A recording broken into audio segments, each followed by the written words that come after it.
what still sort of most impresses you about these animals?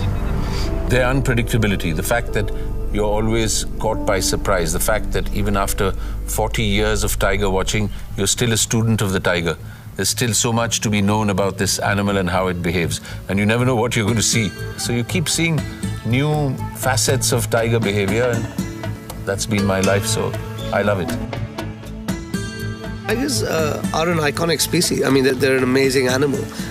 I'm, of course, biased because I grew up with them, and so I'm obsessed with them. But they are an iconic species, and I believe that there are a few thousand left in the world, and you wouldn't want to see wild tigers disappear and have only tigers in captivity. I mean, there are more tigers in captivity in Texas than there are in the entire world in the wild.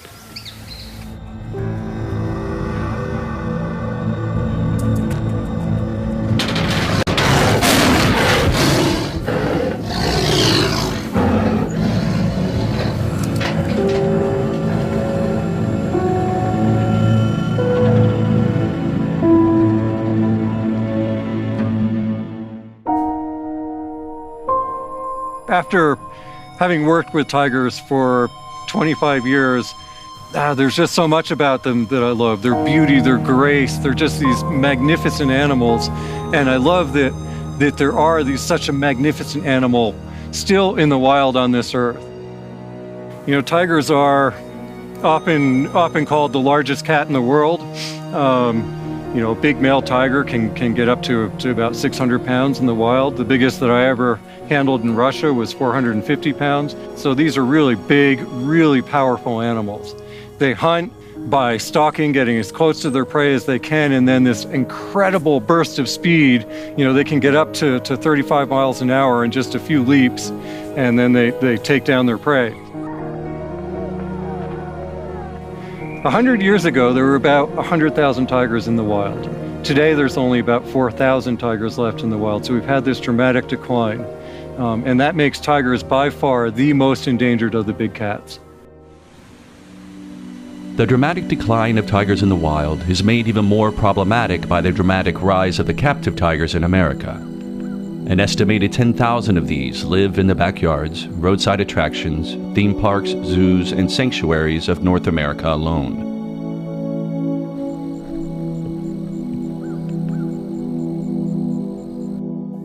Here we have this misguided understanding that we want to get close to these animals. We want to touch them, we want to hold them, we want to feel them. We want to take that picture home and we're going to put that picture on Facebook, and we're going to be heroes because we paid money to some moron at a festival to interact with a tiger.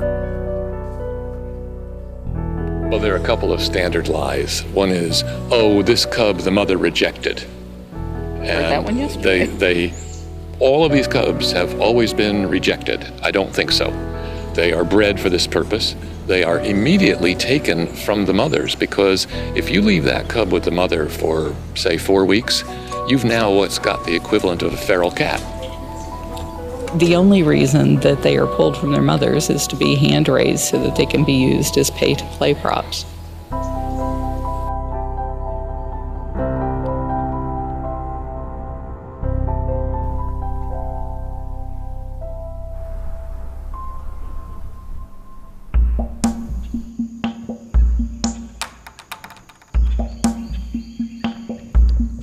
So what people don't realize is when you go to a hotel or you go to a circus or you go to maybe the auto show, somebody in their khaki outfit with a little baby tiger cub is saying, you can help conserve tigers if you give me $25 and let your kids hold and bottle feed this cat.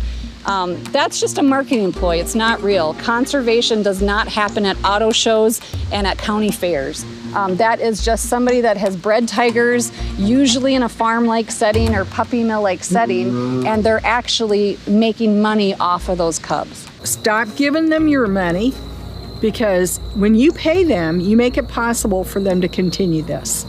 So cut off their source of funds. If they're not making money at it, they're not going to keep doing it.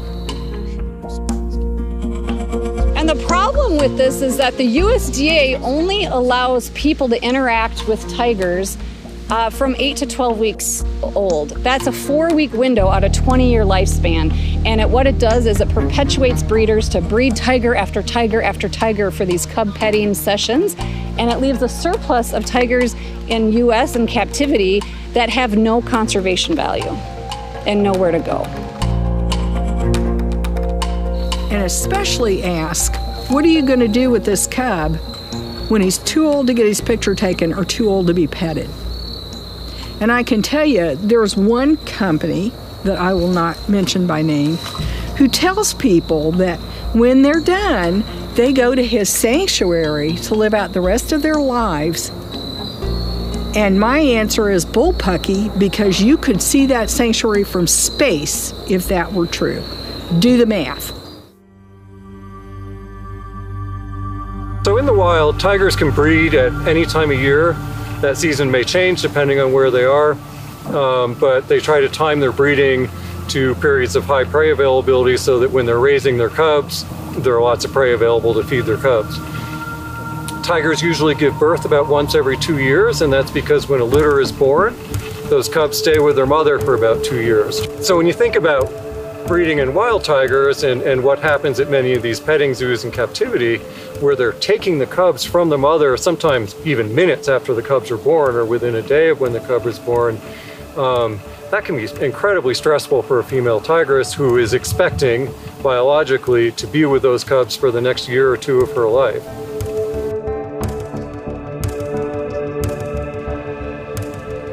Overbred and exhausted, it is common for captive tigers to give birth to cubs with serious health issues. These day-old cubs are lucky to be among the rescued, but come to Tiger Haven vulnerable, weak, and sick.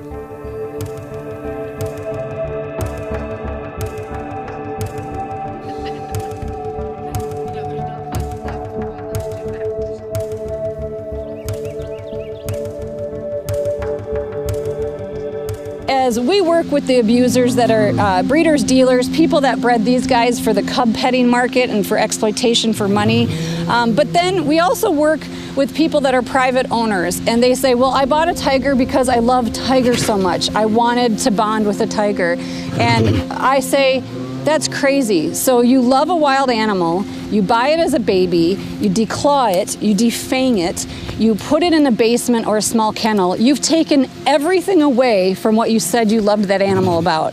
If you truly loved this animal, you would love it for what it is wild and let it remain wild. In most cases, we get cats from one of two kinds of people. There are some people who I would call well-intentioned, and they either typically don't have either the mentality, the attitude, or the resources to do the right thing, and then there are the bad people. And so some of these people have taken in animals and do the best they can, but the animals are living in tiny spaces. The other people are the people who are either exploiters, or they may not be exhibitors, but still have kept the cats in horrible conditions and clearly are not well-intentioned. It's one of those situations where AZA credited zoos, credited sanctuaries, rescue facilities have a really hard time caging the animals themselves. And then you look at an AZA zoo like the San Francisco Zoo, where a tiger gets out, kills a man, seriously injures two. That is one of the top zoos in the country. They end up having a tiger escape. So I have not run into any private person that owns a tiger or a big cat that should have it.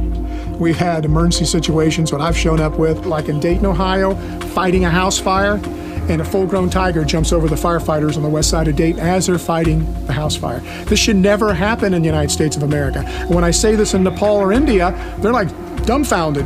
What? A tiger on a fire scene in Ohio? We don't go to the academy and get trained on how to deal with 300-pound Bengal tigers. One of the worst incidents and examples of these animals ending up getting out happened in Zanesville, Ohio, where a man named Terry Thompson had a collection of 50-some-odd big cats and other dangerous animals. 38 of them were big cats, and one day decided to just let them all out and commit suicide. Law enforcement had no choice but to end up shoot and kill most of these animals. This resulted in terrible trauma for many of the police officers, some of whom I'm told still suffer from PTSD, and was just horrible for not just the animals, but everyone involved, and is just a wonderful example of why there shouldn't be private ownership of these animals.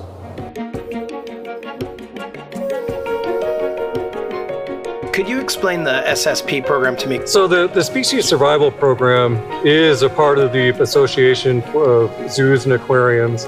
And what they do is they require that accredited zoos that are part of the Association of Zoos and Aquariums, they require that those zoos manage tiger populations and the genetics of their tiger populations and the breeding in ways that maintain the genetic integrity of the different tiger subspecies, so that those subspecies could potentially be used for reintroductions into the wild. Of course, using any animals born in a zoo to reintroduce to the wild is not a desirable situation. It's the last-ditch effort. It's a total Hail Mary. Nobody's ever done it with tigers. We don't know that it can be done. And of course, the more logical thing is to just protect the tigers that we have in the wild today and never come to that point where we need to use zoo animals for reintroduction.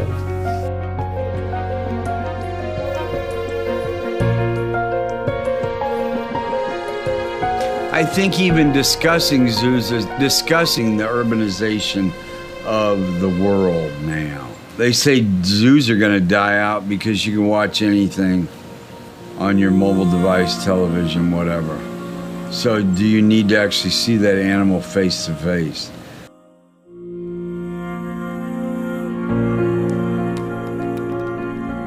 What is the media getting wrong about tiger conservation? The farms and those that are proponents of legal trade are very good at making the argument that these tigers in captivity are beneficial to conservation. Conservation is not a tiger in a cage. Conservation is a tiger in a jungle or in the Russian Far East. So I think it's really, really important that the general public understand that tigers in cages does not equal conservation. We want to conserve these species in the wild. Does America have a tiger problem? Yes, America has an enormous tiger problem in a number of ways. One is that you have all of these animals, thousands of them. There's no way to know how many there are. So you have all these animals living in miserable conditions. It also negatively affects our nation's effort to save the tiger in the wild. You know, I've thought about the uniqueness of tigers a lot. And I'm not a wordsmith. But it's like all the places that I've had the opportunity to be. It's like being in the middle of absolute nowhere, or being in the middle of the jungle and being blown away by the profusion of life and nature, and being overwhelmed by the beauty and the silence. That whole feeling is what you get by looking into a tiger's eye.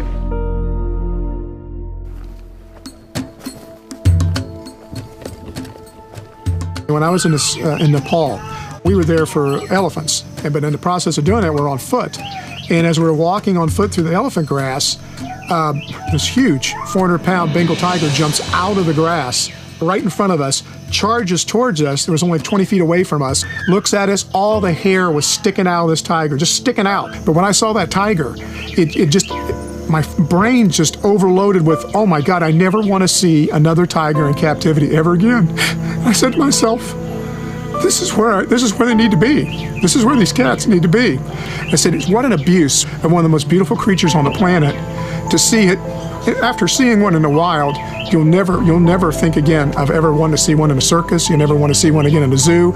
You want to see them where they're supposed to be, and that's supposed to be in the wild.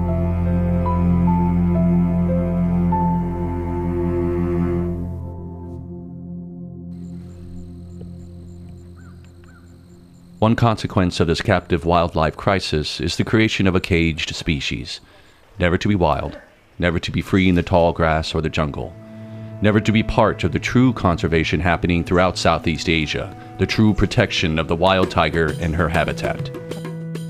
It's 4 in the morning. On Thursday, we left on Monday. And here we are, let's go to India. Woo!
my God.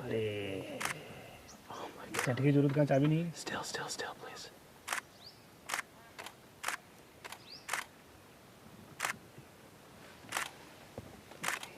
खड़ी गाड़ी में पर लीजिए।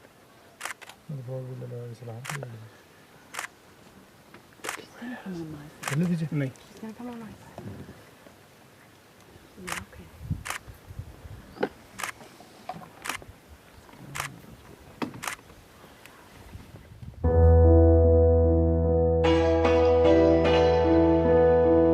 Before independence, there was a lot of hunting, but there were also a lot of tigers. But the real crisis happened when the fur trade, which was the markets were in America and in Europe. The First Lady, Jacqueline Kennedy, wore a full-length leopard skin coat, which caused a lot of excitement. So everybody wanted a leopard skin coat. And I think it was Gina Lollobrigida, the actress, who wore a tiger skin coat. So this created suddenly a huge market for skins. That sort of really woke people up to the fact that there weren't that many tigers left in the wild, and what were people doing wanting their skins, and brought a connection between the wild animal and what these coats, luxurious coats that people wanted. So from photographer to documentary filmmaker, running an NGO, what was that process? Tigers and Indian wildlife have done so much for me. As a photographer, I became very well known as a filmmaker, and I felt this was payback time, and I was tailor-made to do this sort of enforcement. The mission is to improve wildlife enforcement. We do a lot of training for police, forest department and custom. So we're continually analysing and collecting information and things and then passing it on to the enforcement authorities. Tiger conservation is not about an individual tiger, it's about the future and how to secure a future for this incredible species. Now we all know why, who, where, which wasn't known before. How tigers are killed, why they're killed, where the products go to, and I think that was, that's probably my biggest contribution.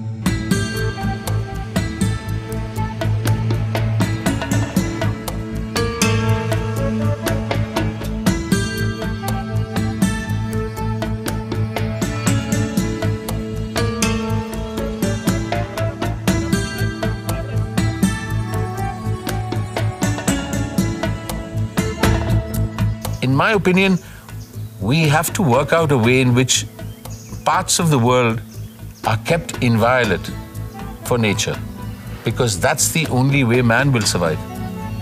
And we have to change the way we think. We shouldn't take that land for man, saying that, oh, India is overpopulated, we don't need national parks. Even if you take Ranthambore, let's say we wipe out Ranthambore and give it to 100,000 people to live in. These, convert it back to agriculture. Maybe we'll be completely infected by disease. There may be no water left in the wells, because at the moment the lakes and the water regime inside the park provide water for the wells right around the park. There's an immediate connection in the underground water table. Nobody knows what imbalance will be created. So there is no way that we can take these places, damage these places, or destroy these places without destroying ourselves.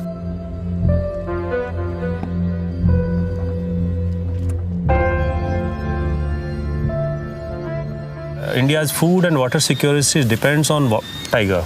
There are 50 tiger reserves in India. They are producing 600 rivers. If we need safe, clean water, this is the only source. these forests are catchment for our rivers. So if India wants to survive, they need water and food. And these tiger reserves are the best forests in India. So we have to protect them. We have no other option.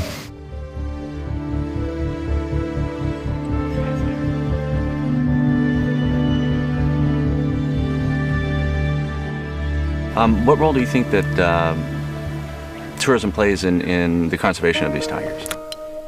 I have over the years learnt that tourism is the most important tool for conservation.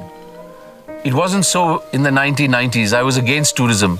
Now I've realized that tourism is the only way in the future, because we live in a world where everything is about value, money, how much income can you generate, how do you give people jobs. That's the world we live in at this moment. So to me, tourism is vital. And we have professional tour operators, professional hoteliers, but we also need to have local people engaging in this because it's a friendly use of the wilderness. But overall, are you optimistic about the future of Ranthambore and the tigers? Today, Ranthambore is in very good nick. My children have been able to enjoy the last 5 years in a park which I believe is phenomenal. It's full of tigers. They've grown up with tigers, which I didn't know whether they would be able to. And so it's amazing. I feel that it's one more generation that has been bitten by the bug, so to speak. And I am under no illusions at all. They will form the next layer of protection for Ranthambore going forward.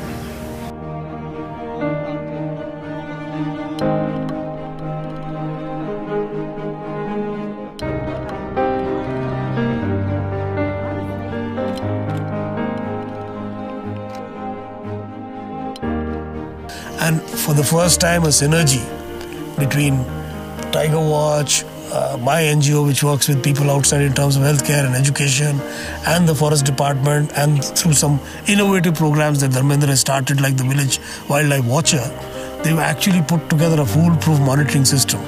It's now very unlikely that a tiger in Ranthambore can go missing. It's very interesting how illiterate people using technology and technology like camera traps, WhatsApp, smartphones. Some of them don't know how to write, so they are sending voice messages. And because you have that system, the system is able to respond much faster. So they've been able to track tigers that have walked 100 kilometers from here, 150 kilometers from here, which was unheard of in the past.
So with tigers, making eye contact, not moving anywhere, slowly going back, that's the best way to save life with tiger. So climbing a tree also a good option to save your life with tiger.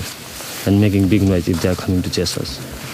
Yeah, that's the things we can do. I'm gonna take this food out of my pocket. And if you wanna, so with tigers we don't run. Yeah. And keep intense eye contact and don't move. Yeah. With tigers and rhinos, we climb trees. But elephants don't climb trees. All right, everybody get all that? You're steady enough?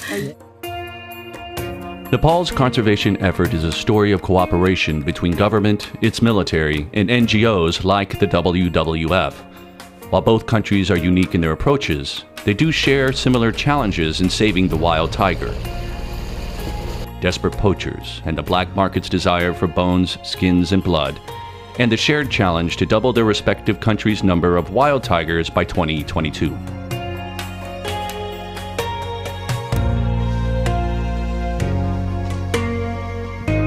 If you could just, in a very general sense, explain what TX2 is. So it's a global commitment made by all the range countries at the St. Petersburg summit. So where each individual range countries committed by the head of the state that they will double their tiger number from the 2012 baseline. For example, the Nepal, in 2012, our baseline is 121. So we commit that by 2022 we'll double the tiger number to 250.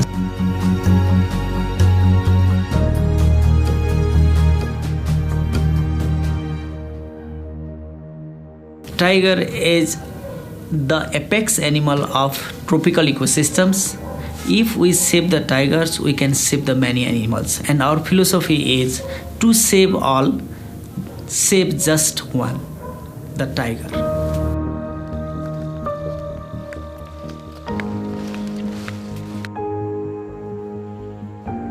Can she talk to us about that day, how that day started? I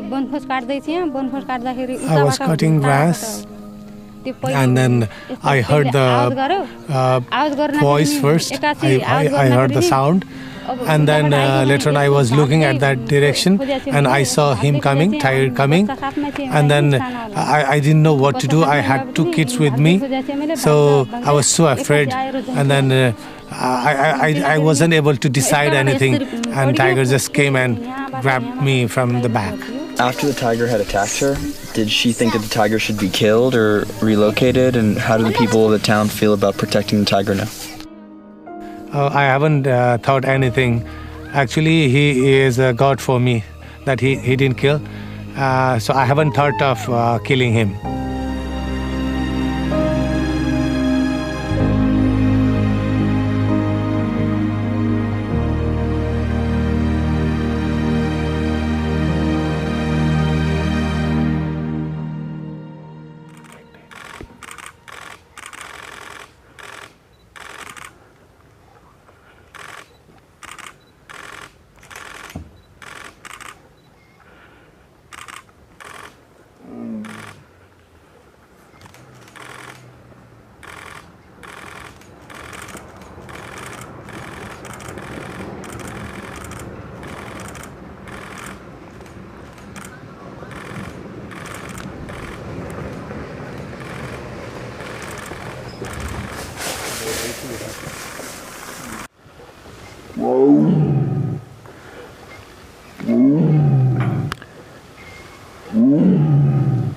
To hear a wild tiger in the forest of Bandhavgarh is to grasp nature's perfection. And losing a captive cub under your care is to know her disappointment. Unfortunately, the cubs at Tiger Haven didn't survive.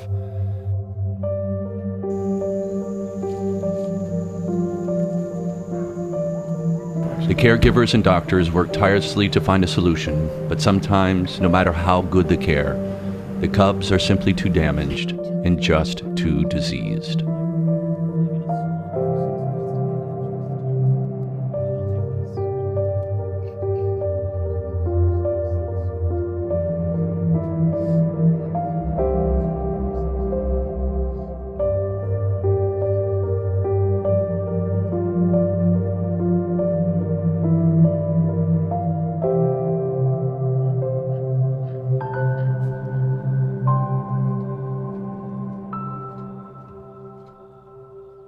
In America, you have more tigers in captivity than we have in the world. We have about 3,300 to 3,500 left in the world. India has 2,000 wild tigers.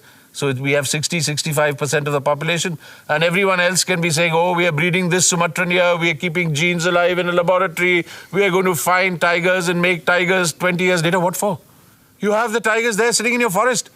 Don't you have the guts? Don't you have the courage? Don't you have the ability, the brain to keep them alive in the forest that they live in? You want them to die and then recreate them in laboratories? Is there anything more foolish to be done?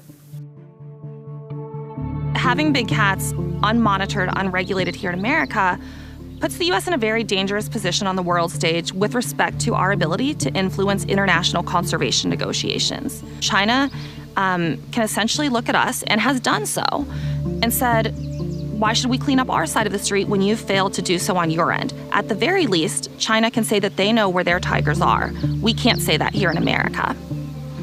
We can talk about the fact that the regulation, despite good efforts by some very good people at USDA, just doesn't work. It does not result in a humane existence for these animals. What we're trying to do is ensure that we get these animals out of the most dangerous situations for both the animals and people, whether that be a private ownership situation with the pet or a situation where an existing USDA licensee is not complying with license terms or with the terms of the Animal Welfare Act. The only solution is a ban on the private ownership, would eliminate these animals as pets, would eliminate these roadside zoos. So the Big Cat Public Safety Act is what does that. It bans breeding and possession. It grandfathers in the existing people, so nobody's going to take away their cats, and there would be no place for them to go. I'd argue, and I think that many who are working with us to pass the Big Cat Public Safety Act would argue that this isn't an attempt to infringe on the rights of those who possess big cats and are complying with the law. The private possession of these cats provides the legal smokescreen for all of the illegal activity that is killing the tiger off in the wild.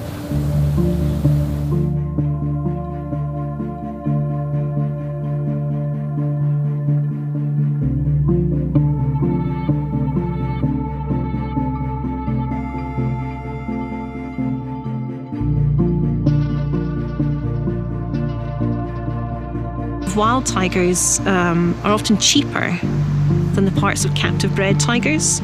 So the tigers in the tiger farms in China and elsewhere, there's a cost in keeping and raising those animals and feeding and housing them, even if there's like a terrible conditions where there's a minimum of veterinary care. So all of that adds up, and contrary to the assertion from the sort of pro-tiger farming lobby that you can flood the market with cheap tiger products from farms, that hasn't happened at all. Those products are more expensive. That's a huge problem.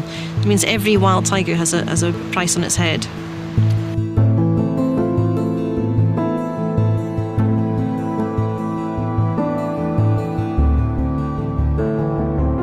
It might be hard to imagine that there is some connection between captive breeding of tigers in the United States and these roadside petting zoos and wild tigers, but there is.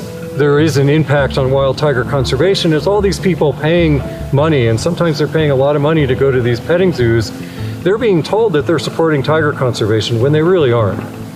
So there's this misconception, and it's potentially diverting money that the public might be spending on actual efforts to conserve tigers in the wild, but yet they're spending it on petting zoos instead.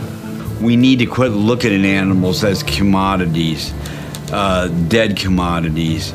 And if we're using them alive, well then that is, we talked about zoos, well, you're using animals for economic reasons.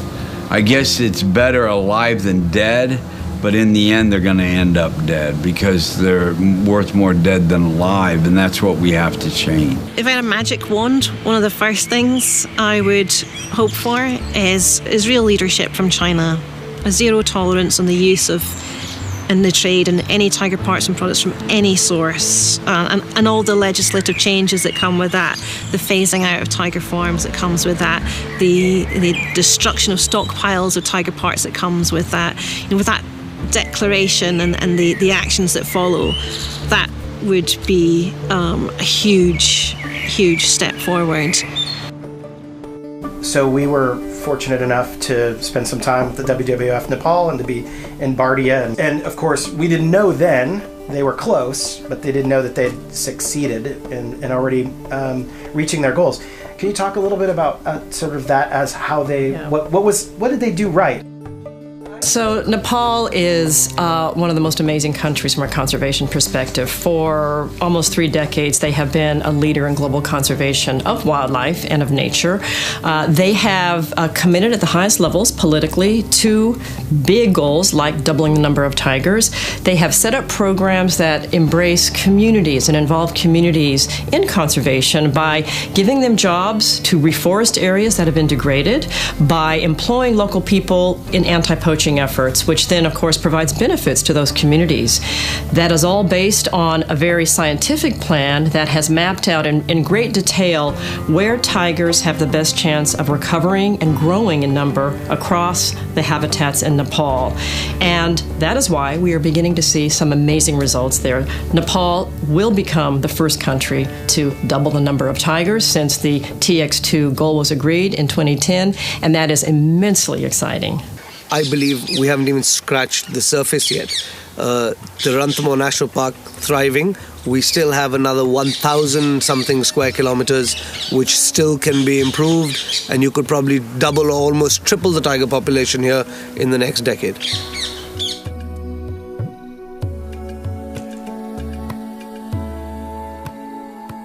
While true conservation works to expand the number of tigers in the wild, advocates for the captive tiger work on changing the minds of the people. Amid mounting pressure from the public and the resulting lack of profitability, a well-known circus decided to close the show. For many of their tigers, it was time to retire.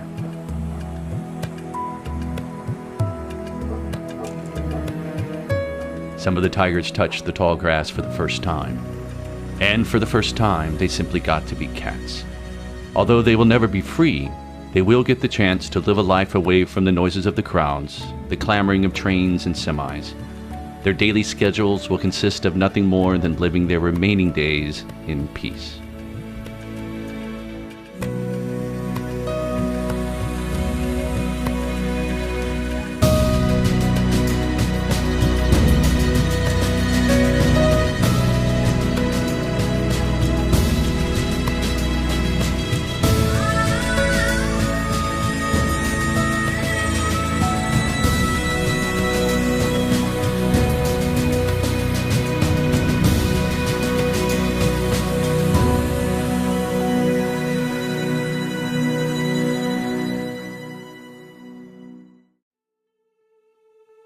I can't imagine a world without tigers. And that's what we're going to be seeing in the next few years if we don't stop this problem right now at its root. And the very first step to stopping the extermination of tigers in the wild is to stop the private possession of them in captivity. Animal Planet did a poll a few years ago asking what the world's favorite animal was, and everybody thought it would be a dog or a cat. It turned out to be the tiger. And despite being the world's favorite animal, they don't know what's happening in the wild. They don't know that there's 3,200, 3,900 of them left in the wild. They don't know that there are thousands of them in backyards and basements across America. So I think it's very important to get that word out that this is the problem. People can solve it. And the easy answer is to ban the private possession of these cats. For me personally, the biggest challenge that we face in wildlife conservation is the growing disregard among the public for science. This is alarming. As people are being deliberately, I think, misled and deliberate, efforts out there, political efforts to undercut what science tells us, this could be a huge negative game changer, not only for wildlife, but for things like climate change, things like health. People are hearing bad science or having politicians question good science for political motives. And it is kind of terrifying. And what will happen in the future, I don't know. But I think all of us as conservationists really need to shine a spotlight on that issue. If you could have one wish granted for wildlife conservation, what would it be? That world leaders make wildlife conservation a priority on their national agendas. I think that alone will make a difference in terms of committing governments, resources, bringing the public along. We've seen it happen in places like Nepal, even at times in the United States, even in countries like China. that is probably the most important ingredient that has a cascading effect on other issues that will help wildlife. There are no, magic bullets that are going to, solve the problem of extinction. It's up to each of us to make those decisions in our daily life that are going to have the positive impacts on the environment. It's up to us to support strong wildlife conservation legislation, and it's up to us to sort of just put that word out there that this is really important. If we all do that, we actually can save some of these species that are on the brink of extinction. Right now we're in lockdown because of the COVID-19 epidemic. And as we all know, it's strongly believed that COVID-19 came from a wildlife market in China. These are the same kind of wildlife markets that are supporting the poaching of tigers and the illegal wildlife trade and the current massive decline in biodiversity that we're seeing. Conservationists have been screaming for decades that we need to stop this wildlife trade and shut down these kinds of wildlife markets. And now it's more evident than ever how important it is, not just to biodiversity, but to our own survival. Well, people ask me all the time, why should we care about big cats? And it took a while for me to figure this out in a real broad sense. So I started looking at this that partially from all my friends that work on marine issues. Plankton gives us 50+% of oxygen, but the forests of the world give us the other. And they're so vital, both areas, forests and oceans, on the creation of our weather. And forests and grasslands and mountains give us 75% of all fresh water. Guess who lives in all these areas? Big cats. Who loves big cats? Almost everybody. And so it's like, I came up with this idea that if we can save big cats, we can help save ourselves.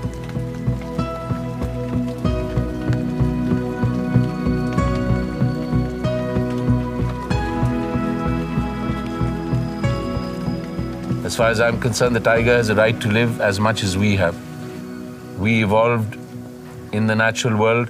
The tiger evolved masterly in terms of it being one of the most powerful land predators. I don't answer this question with a long scientific sequence that, the tiger is there, it's the apex predator, it feeds on prey species, it keeps them in check. The tiger has a right to life, just like any other thing that was created in this world, as much as we have. And we as human beings need to be sensitive to that. Unfortunately, we are not. Whether it's in America, whether it's in Europe, whether it's in India. We think that we can solve the world's problem by free market economies, by rushing here and rushing there and giving everything that every human being wants at the cost of nature. I think we are now suffering, whichever corner of the world it is. Whether it's about anarchy, violence, terrorism, economic disorder, it's all happening. Forget about climate change, the problems of nature, what's going to happen with infection and disease. Till you give back to what created you, you can't solve the world's problems. And the tiger is a symbol that while it lives, at least something from the past exists. And that's why it's so important. When it goes, the world will be a sorry, sorry place to live in.